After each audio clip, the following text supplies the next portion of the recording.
I recently set out to try and learn Unreal Engine 5 by making a PvP Marble Blast inspired game. The result? Well, as it turns out, I'm a bit of an idiot.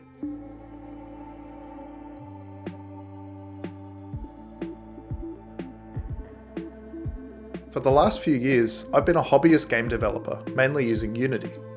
I've occasionally tinkered with Unreal Engine 4 and Godot, but never gotten very far. I thought I would take this opportunity to dive in deep and try and learn how to use Unreal Engine 5 to make a prototype of my game idea. To begin with, I wrote some notes on my rough idea of what I wanted the gameplay to be. Players would control a ball that can roll around the environment. You can jump and dash in a desired direction.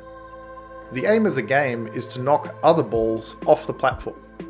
You can also pick up abilities like shields that can bounce enemies away.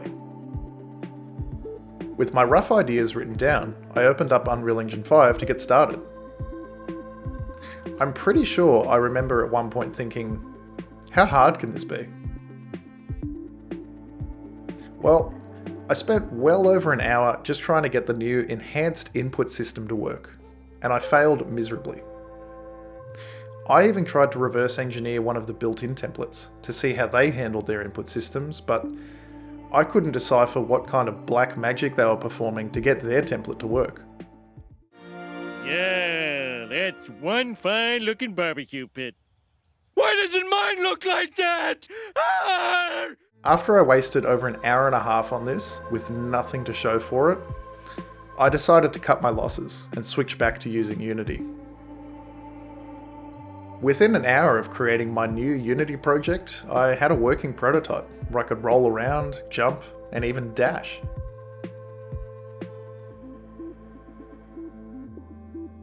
Despite the other rollerballs not being controlled by players or AI, they were apparently still challenging to play against. The next step would be to create AI movement for the opponents. This part wasn't too hard, as the actual rollerball movement logic, which handles moving in a desired direction, jumping, and dashing, was already decoupled from the player's input logic. For the AI movement, I basically just had to come up with a script that would tell the AI what direction to move in, and that's it.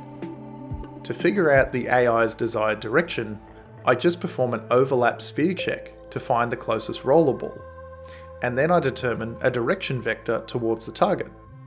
I then plug that direction vector into the rollerball movement script, and there we go. I also added some logic so that if the AI is close enough to their target, perform a dash towards the target to hopefully knock them off the edge. At this stage, I had basic AI movement implemented.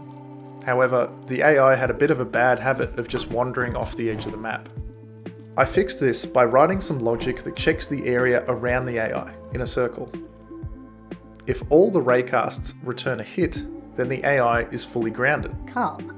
If any of the raycasts do not hit the ground, the AI enters panic mode Panic! and tries to determine the safest direction back towards solid ground. This made the AI a bit more balanced to play against. They were no longer helpless pushovers, but would still occasionally yeet themselves off the map. Also, a bit of an unintended side effect of some of the behaviour logic means that the AI will get into polite stalemates with each other. No, you go first. No, you go first. No, you go first. No, you go first. I always go first. Yeah. Now that I had some basic gameplay elements working, I wanted to spend a bit more time on the visuals to make the game more visually appealing. Naturally, this involved turning on every post-processing effect and cranking the values to the max. As we all know, bigger numbers equals bigger profit. After dialing this back to reasonable levels and spending some more time decorating the environment with some assets that I got from the asset store, I'm now pretty happy with how the game is looking.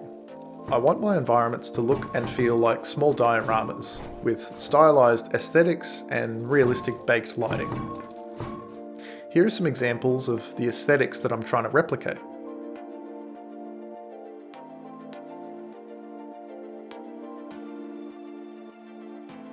I still haven't come up with a name I like yet, though I am leaning towards something silly like Battle Balls.